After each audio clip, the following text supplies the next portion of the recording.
देवी तुम्ही आला सा आम्हासनी लय बरं वाटलं बघा. देवी तुम्ही जेजुरी मध्ये आला सा खरंच समजण्याची लय आनंद झालाय बघा. माधवीताई तुम्ही देवीसनी बाबा.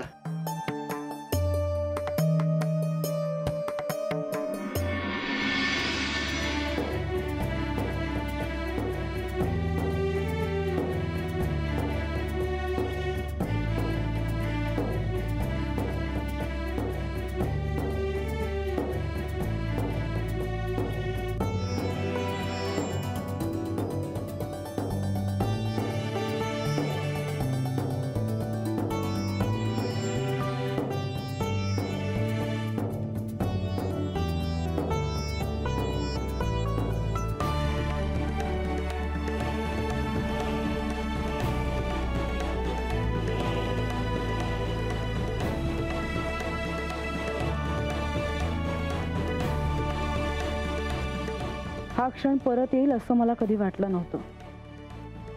ज्या जेजुरीतून मी बाहेर पडले त्याच जेजुरीत आता परत आले आहे.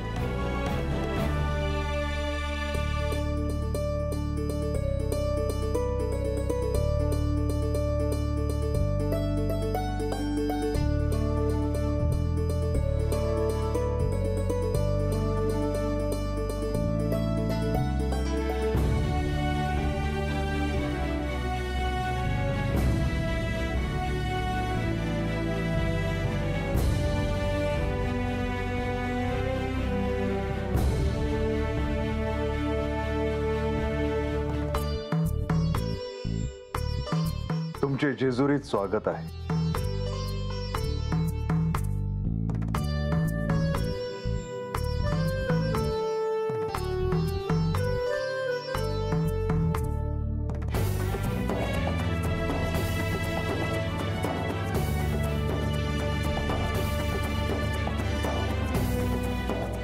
माते तू मला सोडून कुठे निघून गेली होतीस? मला असं एकट्याला सोडून तुला कसं जावंसं वाटलं? त्यावेळी मी माझा निर्णय घेतला गणेश. ह्यापुढे असं होऊ देणार नाही. आणि जर तू जेजुरी सोडून गेलीस तर मी तुझ्या बरोबर येईन. असं पुन्हा कधी होईल हे सांगता येत नाही. पण जर मी पुन्हा जेजुरी सोडून गेले तर तुला माझ्या बरोबर घेऊन जाईन.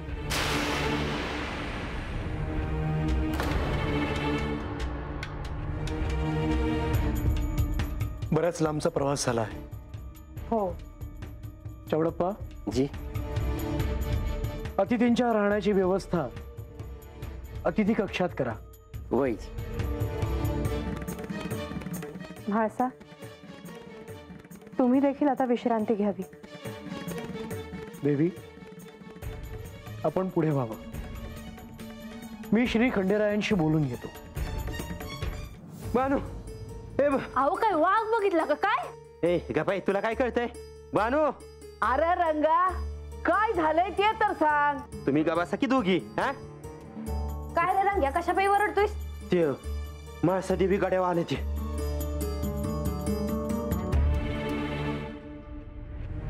म्हाळसा देवी गडावर आले ती? चांगलं झालं. देवी आल्या ती आणि कुणाला बी काय बी कळलं नाही. वय देवी आल्या तर नगर नाही वाजलं, उत्सव नाही झाला. ते पारदानजी आणि लक्ष्मी देवी दोघं बी गेली होती. ते घेऊन आले ती आणि माळसा देवींचं आई बाप बी आले ते. चांगलं झालं बघ. डोसक्यावरचं वजन उतरलं माझ्या. बानू आता तुला सावध राहावं. म्हणजे देवींचे आई बाप आले आहे ती आणि त्यांना आता समज कळलंच असणार. ते हाता आलं म्हणजे गप असणार आहे ती का? हुन काय होईल? मला हे वाडा सोडून जावं लागेल.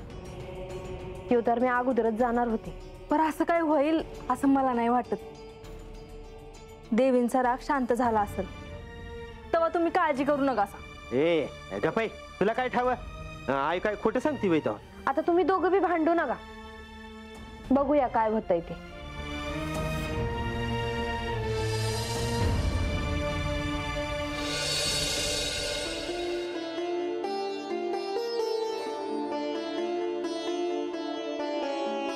अहो, कसला विचार करताय? अरे देवी, आपण कधी आलात? तुम्ही विचारात गढून गेला होतात ना, तेव्हाच. कसला विचार करत होता तेवढा?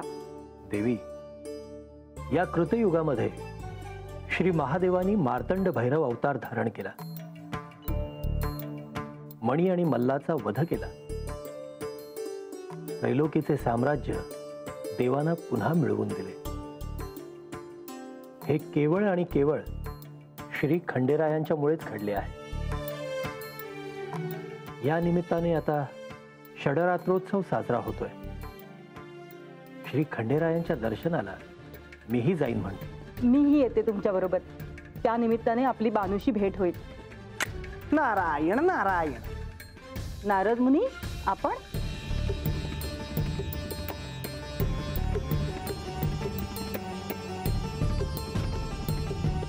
मुनिवर, आज आपण अकस्मात स्वर्गलोकी कसे येणे केलेत? देवेंद्र, मी तुमच्यासाठी एक निरोप घेऊन आलो आहे. श्री खंडेरायांनी तुम्हाला बोलवले आहे. पण कशासाठी? देवेंद्र, श्री खंडेरायांना तुमच्यावर एक महत्वाचे कार्य सोपवायचे आहे.